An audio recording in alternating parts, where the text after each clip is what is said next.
the President of the United States.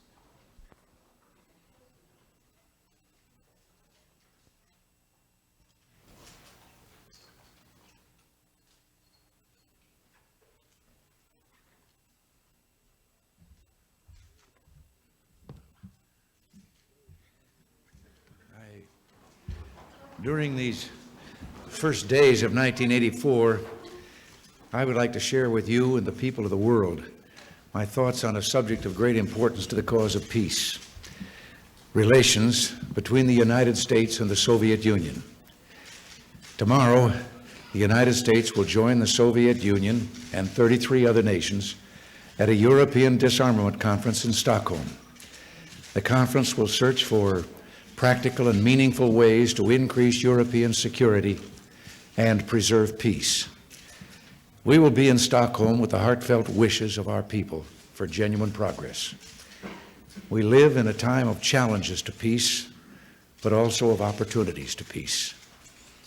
Through times of difficulty and frustration, America's highest aspiration has never wavered. We have and will continue to struggle for a lasting peace that enhances dignity for men and women everywhere. I believe that 1984 finds the United States in the strongest position in years to establish a constructive and realistic working relationship with the Soviet Union. We've come a long way since the decade of the 70s, years when the United States seemed filled with self-doubt and neglected its defenses, while the Soviet Union increased its military might and sought to expand its influence by armed forces and threat. Over the last 10 years, the Soviets devoted twice as much of their gross national product to military expenditures as the United States, produced 6 times as many ICBMs, 4 times as many tanks, twice as many combat aircraft, and they began deploying the SS-20 intermediate range missile at a time when the United States had no comparable weapon. History teaches that wars begin when governments believe the price of aggression is cheap. To keep the peace, we and our allies must be strong enough to convince any potential aggressor that war could bring no benefit, only disaster. So, when we neglected our defenses, the risks of serious confrontation grew. 3 years ago, we embraced a mandate from the American people to change course, and we have. With the support of the American people and the Congress, we halted America's decline. Our economy is now in the midst of the best recovery since the 60s. Our defenses are being rebuilt, our alliances are solid, and our commitment to defend our values has never been more clear. America's recovery may have taken Soviet leaders by surprise. They may have counted on us to keep weakening ourselves. They've been saying for years that our demise was inevitable. They said it so often they probably started believing it. Well, if so, I think they can see now they were wrong. This may be the reason that we've been hearing such strident rhetoric from the Kremlin recently. These harsh words have led some to speak of heightened uncertainty and an increased danger of conflict. This is understandable, but profoundly mistaken. Look beyond the words, and one fact stands out. America's deterrence is more credible, and it is making the world a safer place. Safer because now there is less danger that the Soviet leadership will underestimate our strength or question our resolve. Yes, we are safer now, but to say that our restored deterrence has made the world safer is not to say that it's safe enough.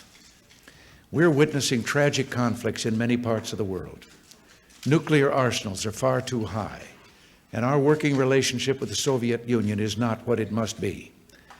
These are conditions which must be addressed and improved. Deterrence is essential to preserve peace and protect our way of life. But deterrence is not the beginning and end of our policy toward the Soviet Union. We must and will engage the Soviets in a dialogue as serious and constructive as possible, a dialogue that will serve to promote peace in the troubled regions of the world, reduce the level of arms, and build a constructive working relationship. Neither we nor the Soviet Union can wish away the differences between our two societies and our philosophies. But we should always remember that we do have common interests.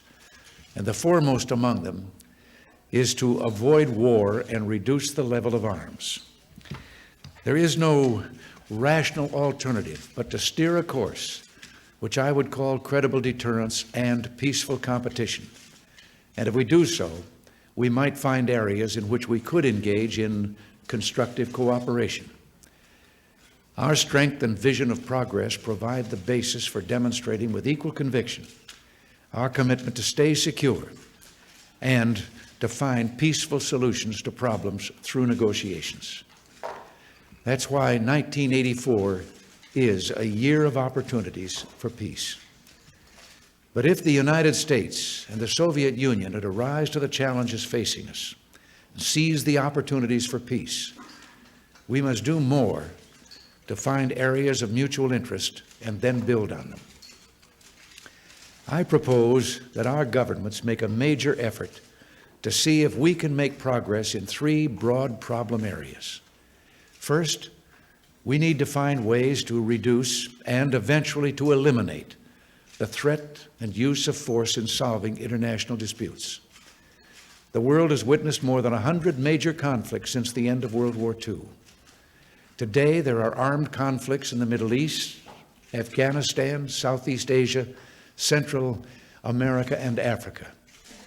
In other regions, independent nations are confronted by heavily armed neighbors seeking to dominate by threatening attack or subversion. Most of these conflicts have their origins in local problems, but many have been exploited by the Soviet Union and its surrogates. And of course, Afghanistan has suffered an outright Soviet invasion. Fueling regional conflicts and exporting violence only exacerbate local tensions, increase suffering, and make solutions to real social and economic problems more difficult. Further, such activity carries with it the risk of larger confrontations. Would it not be better and safer if we could work together to assist people in areas of conflict in finding peaceful solutions to their problems?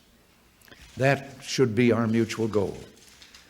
But we must recognize that the gap in American and Soviet perceptions and policy is so great that our immediate objective must be more modest. As a first step, our governments should jointly examine concrete actions that we both can take to reduce the risk of U.S.-Soviet confrontation in these areas. And if we succeed, we should be able to move beyond this immediate objective.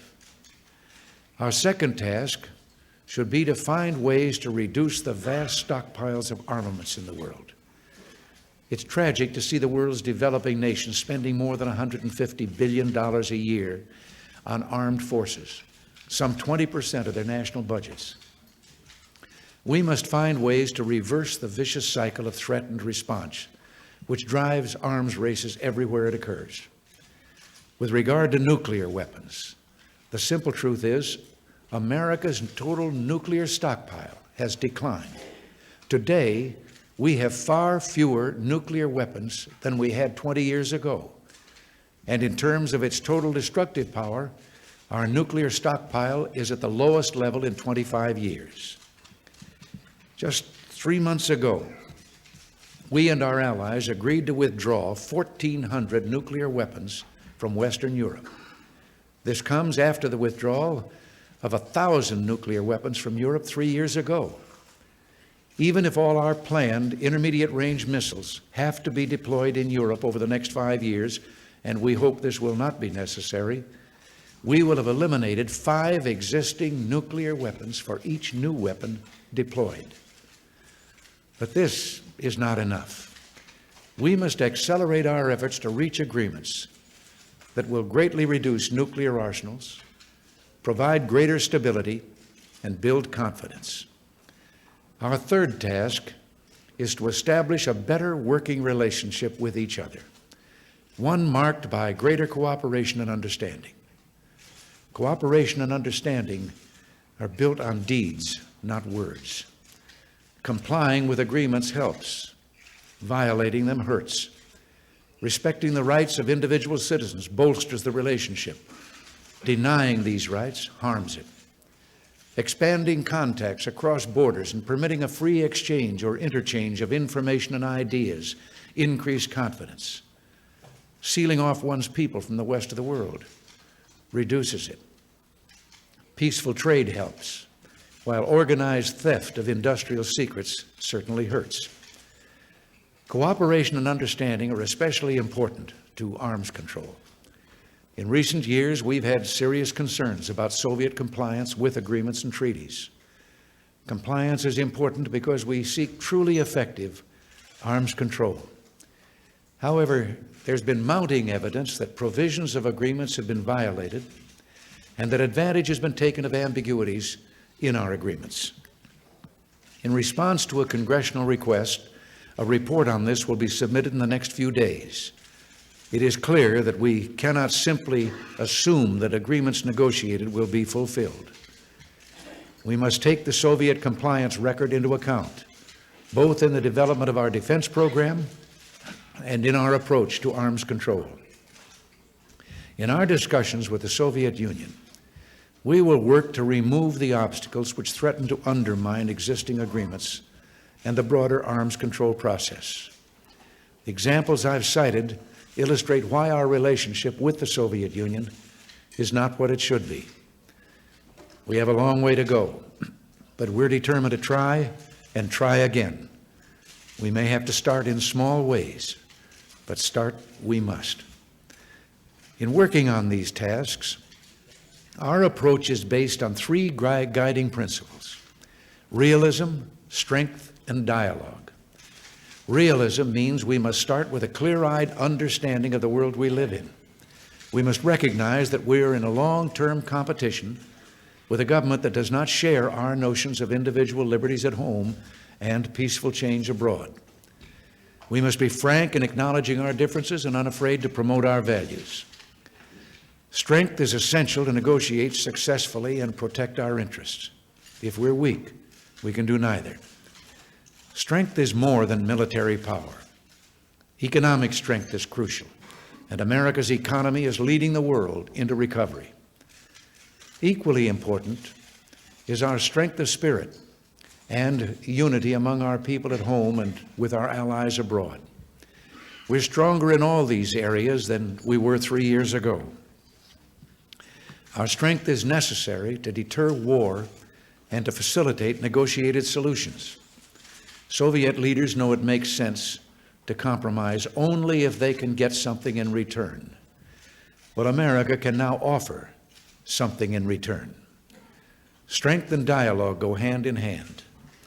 We're determined to deal with our differences peacefully through negotiations. We're prepared to discuss the problems that divide us and to work for practical, fair solutions on the basis of mutual compromise. We will never retreat from negotiations. I have openly expressed my view of the Soviet system. I don't know why this should come as a surprise to Soviet leaders who've never shied from expressing their view of our system, but this doesn't mean that we can't deal with each other. We don't refuse to talk when the Soviets call us imperialist aggressors and worse, or because they cling to the fantasy of a communist triumph over democracy. The fact that neither of us likes the other system is no reason to refuse to talk. Living in this nuclear age makes it imperative that we do talk. Our commitment to dialogue is firm and unshakable, but we insist that our negotiations deal with real problems, not atmospherics. In our approach to negotiations, reducing the risk of war, and especially nuclear war, is priority number one. A nuclear conflict could well be mankind's last. And that is why I proposed over 2 years ago the zero option for intermediate range missiles. Our aim was and continues to be to eliminate an entire class of nuclear arms. Indeed, I support a zero option for all nuclear arms. As I've said before, my dream is to see the day when nuclear weapons will be banished from the face of the earth. Last month, the Soviet defense minister stated that his country would do everything to avert the threat of war. Well, these are encouraging words, but now is the time to move from words to deeds. The opportunity for progress in arms control exists. The Soviet leaders should take advantage of it. We have proposed a set of initiatives that would reduce substantially nuclear arsenals and reduce the risk of nuclear confrontation. The world regrets, certainly we do, that the Soviet Union broke off negotiations on intermediate-range nuclear forces and has not set a date for the resumption of the talks on strategic arms and on conventional forces in Europe. Our negotiators are ready to return to the negotiating table to work toward agreements in INF, START, and MBFR. We will negotiate in good faith. Whenever the Soviet Union is ready to do likewise, we'll meet them halfway. We seek to reduce nuclear arsenals and to reduce the chances for dangerous misunderstanding and miscalculation. So we have put forward proposals for what we call confidence-building measures. They cover a wide range of activities. In the Geneva negotiations, we've proposed to exchange advanced notifications of missile tests and major military exercises. Following up on congressional suggestions, we also proposed a number of ways to improve direct channels of communication. Last week, we had productive discussions with the Soviets here in Washington on improving communications, including the hotline. Now, these bilateral proposals will be broadened at the conference in Stockholm. We're working with our allies to develop practical, meaningful ways to reduce the uncertainty and potential for misinterpretation surrounding military activities and to diminish the risk of surprise attack. Arms control has long been the most visible area of U.S.-Soviet dialogue, but a durable peace also requires ways for both of us to defuse tensions and regional conflicts. Take the Middle East as an example. Everyone's interest would be served by stability in the region, and our efforts are directed toward that goal. The Soviets could help reduce tensions there instead of introducing sophisticated weapons into the area. This would certainly help us to deal more positively with other aspects of our relationship. Another major problem in our relationship with the Soviet Union is human rights. Soviet practices in this area, as much as any other issue, have created the mistrust and ill will that hangs over our relationship. Moral considerations alone compel us to express our deep concern over prisoners of conscience in the Soviet Union and over the virtual halt in the emigration of Jews, Armenians, and others who wish to join their families abroad. Our request is simple and straightforward: that the Soviet Union live up to its obligations. It has freely assumed those obligations under international covenants, in particular, its commitments under the Helsinki Accords. Experience has shown that greater respect for human rights can contribute to progress in other areas of the Soviet-American relationship. Conflicts of interest between the United States and the Soviet Union are real, but we can and must keep the peace between our two nations and make it a better and more peaceful world for all mankind. Our policy toward the Soviet Union, a policy of credible deterrence, peaceful competition, and constructive cooperation, will serve our two nations and people everywhere. It is a policy not just for this year, but for the long term. It's a challenge for Americans. It is also a challenge for the Soviets.